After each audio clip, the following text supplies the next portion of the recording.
जमीन का अगर कोई भी टुकड़ा आपके पास है तो उसके 10 जो नए नियम है ये आप जरूर जान लीजिए, नहीं तो आपके साथ भी कोई धोखा कर सकता है।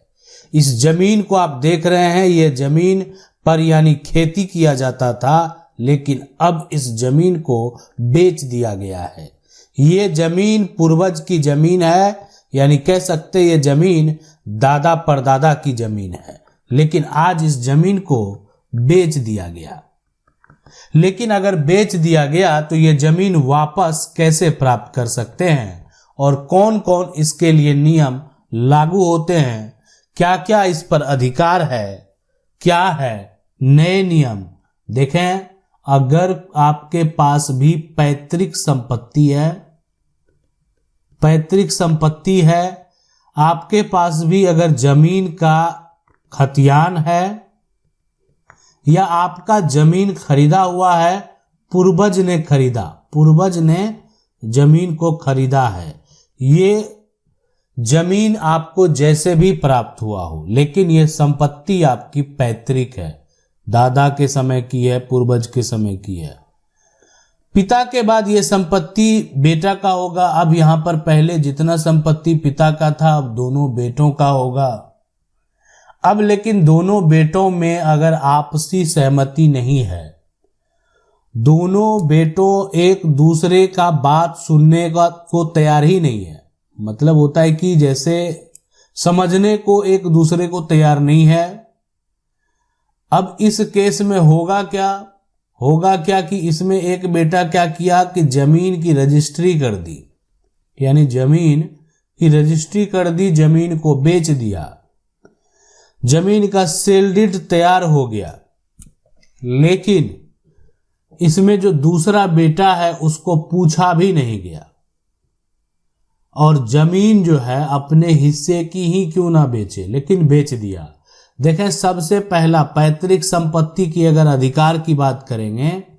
पहला जो अधिकार ये है कि इसमें जितने भी उत्तराधिकारी होते हैं उनको जन्म से अधिकार है।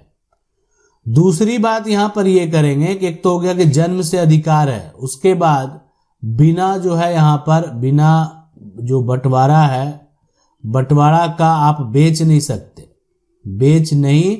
सकते, यानी बंटवारा होगा तभी बेच सकते हैं, ऐसे आप नहीं बेच सकते, बंटवारा होगा तो बेचिए।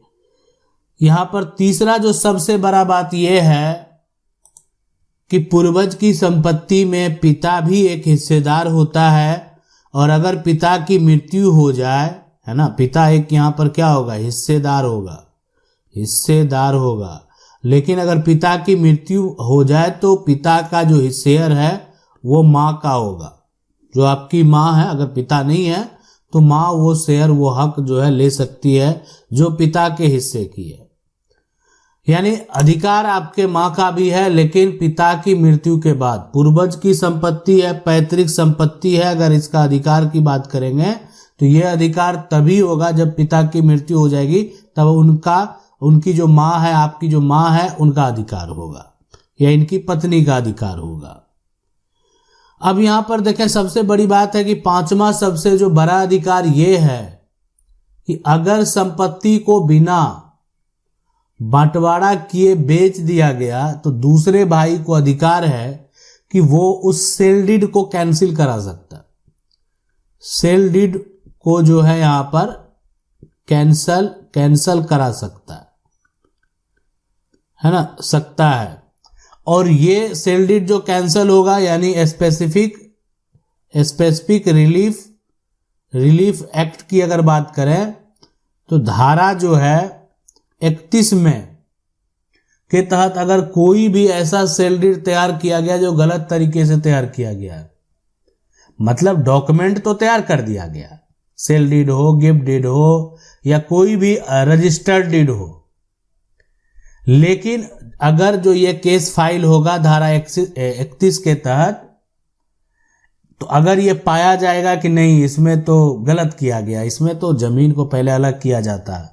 है ना, दूसरा भाई कहाँ जाएगा, दूसरा भाई का भी तो हक होना चाहिए, तो ये हक आपने छोड़ दिया, ठीक है, हक छोड़ दिया, लेकिन आप उस साइड से जमीन बेच दिए, जिस साइड का जो जमीन है वो कीमती जमीन था, ठीक है, तो उस केस में इस प्रकार का सेल डीड अगर किया गया है तो वो कैंसिल हो जाएगा, ठीक है। तो गलत तरीके से किया गया जो जमीन की रजिस्ट्री है उसको आप रद्द भी करवा सकते हैं, और अगर कैंसिल हो गया तो फिर दोबारा वो एक तरह से ज्वाइंट प्रॉपर्टी बन जाएगा। छठा सबसे बड़ा जो यहां पर यह नियम है कि अगर आप भाई से नहीं पूछा और दूसरे को जमीन बेच दिया, ठीक है, तो यहां पर खरीदने का हक जो है, खरीदने का हक जो है पहला भाई का है, भाई नहीं लेगा, परिवार का अन्य लोग भी ले सकता है। सुप्रीम कोर्ट ने इसको लेकर एक ऐतिहासिक फैसला भी दिया है। फैसला आप जो है आप प्लेलिस्ट में जाकर जजमेंट देख सकते हैं, जजमेंट भी बताएं, और इस जजमेंट में आप जाकर जो है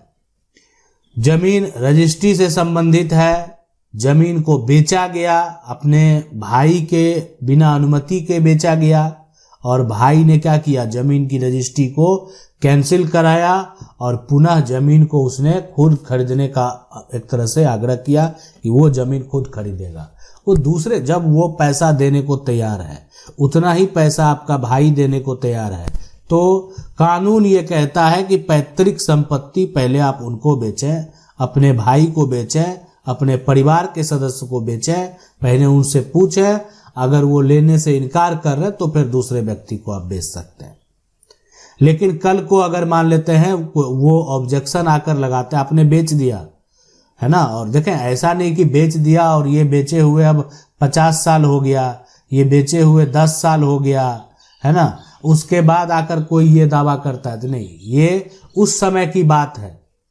जब ये बेचा गया, उसके कुछ समय में ही अगर आप जो है एक्शन लेंगे तो वो संपत्ति को पुनः आप आसानी से प्राप्त कर पाएंगे।